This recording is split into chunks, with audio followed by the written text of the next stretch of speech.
Time now for sports on 104.7 The Cave. Here's Ned Reynolds. Good morning, Mike. The intern, Ned Reynolds, in the studio. It's Friday, thank God. And, man, it's been a great first week of the Olympics so far. Gymnastics, obviously, probably on the center stage for most of it, though. It has been for these few days, but now it's track and field that's getting underway and the various other team sports that are involved. So it really is very good. But gymnastics, you're absolutely right. And she is now being debated as the greatest of all time. And we're talking about Simone Biles in gymnastics. And I have to agree, this is an absolutely remarkable performance, if for no other reason, Mike, than most of these gymnasts who have won gold medals, Nadja Comaneci and Kathy Rigby and people like this, they were all teenagers. This girl's 27 years old, and she's still doing it. My goodness sake, she won 2 more in Paris yesterday, and 9 Olympic medals, and 6 of them are gold, and she is still doing it. My goodness sake. A woman who is married now and yet goes through the arduous training. It really is just really a remarkable story. So, yeah, I would have to label her as the GOAT of gymnastics, best ever. Well, it's always a blast to watch her, and it's just unbelievable what she can do, even under duress or injury. You know what I mean? It's just that is a very, very tough sport to do. And you have to keep in mind, too, that these golds that she has won have not come consecutively. She had the golds in 21 when they had to postpone the Olympics. She did not have any before then, had injury problems, and now she's come back now and won more. This is just a great story. Absolutely is, and thank you, Simone, for bringing home the gold. All right, it had some crazy stuff happen yesterday, though. Any surprises that stood out to you? Absolutely, there were. In women's tennis, Iga Swiatek from Poland is the number 1 tennis player in the world out of there. She was upset by a young lady from China who is not even rated at all. And, hey, those things can happen. The U.S. women's fencing team, en garde, it's the sword fighting. And so that's their first gold medal ever in history. That is pretty doggone good. The USA men's, now you would think that as dominant as the men are, in women too, in basketball, that their 3-on-3 teams would be pretty good. Ours are not. The men's 3-on-3 basketball team lost their 3rd straight, and the star of the show, Jimmer Fredette, I should say, is out of it with an ankle injury, and that hurts. You don't remember Jimmer Fredette, but when he was at Brigham Young, he was the nation's leading scorer and a top player. But by the same token, not anything in the NBA ever. The USA women's basketball team got a tough game but from Belgium, but won the game 87-74, and the competition continues this weekend, today and this weekend. It's big. It is big, and I personally, I was talking to my wife about this yesterday when we were watching it.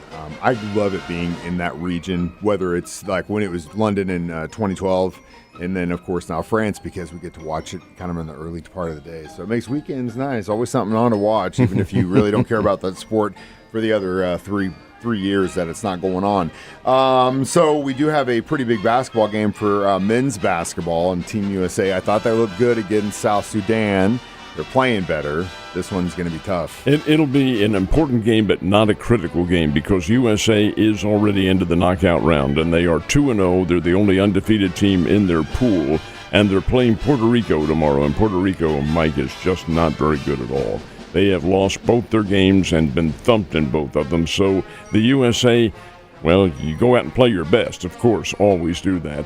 But you don't want to get anybody injured, anything like that, because you have the knockout round coming up. Anyway, it is an important game, not a critical game. The big game tomorrow follows the USA game, and that is Serbia against South Sudan.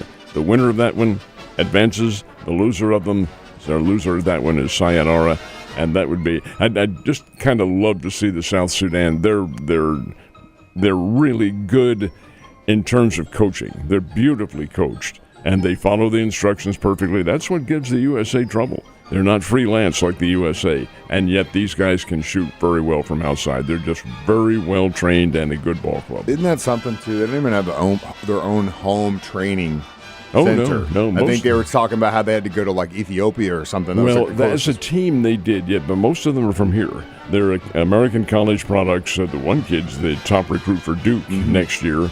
And the point guard, I love this, the point guard, Carlick Jones.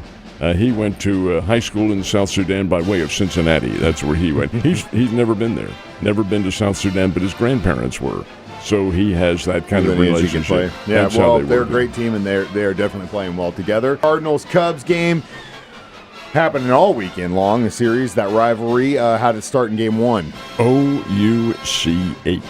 Cardinals had a 4-2 lead going into the last of the ninth inning at Wrigley Field. In comes Ryan Helsley, the All-Star, one of the top savers in all of baseball. Matter of fact, the top saves artist in all of baseball. He gets 2 outs, but he also gives up 3 runs. Oh, my goodness sake. The Cubs came back and won the game 5-4 with a 3-run ninth inning.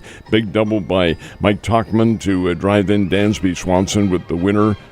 Ouch. That one hurts when the Cardinals apparently had things all wrapped up and did not, as it turns out. That series continues this afternoon at Wrigley Field, but the Cubs are up now with a 5-4 win, 1-0 in that series. Royals in Detroit. They're having no problems.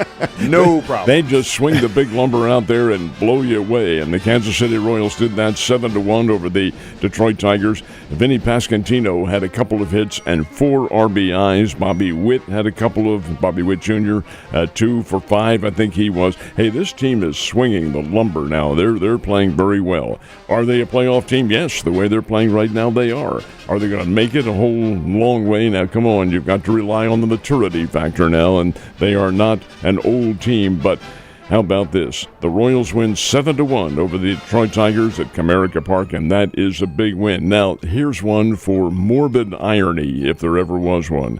The St. Louis Cardinals give up 3 runs to the Chicago Cubs in the last of the ninth inning and lose. The Springfield Cardinals give up 4 runs in the last of the ninth inning and lose to Tulsa 10-8. What on earth? Is the karma not there?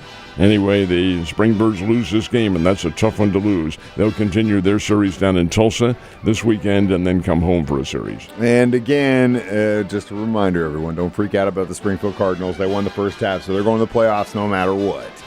Olympic game medals are on the table for today. We've, of course, started track and field. That's going to be a minute, but we do have some gold that we can snatch up, right? Oh, yeah. Gosh, yes. Today and this weekend there will be more golds offered. USA has 9 gold at the moment, 16 silver and 13 bronze. That's a total of 38 medals. And the men are playing right now in golf. And there's a lot of local interest in this one, too. A lot of golfers in the area. That second round is underway, and there is now a tie for the lead.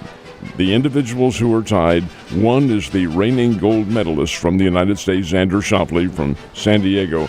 The other is Hideki Matsuyama he is from the PGA Tour. He plays every event, but he represents Japan. They are both 10 under par, and that is 3 shots up on the field. The closest other American is Scotty Scheffler, and he's 4 under, trails by 6. Does that mean he's out of it? Not hardly. He's the number 1 golfer in the world. Let's see what happens. As long as he can remain cool and focus in on that remaining game, we might have a chance. Ned, you have a great weekend, and don't compete too hard.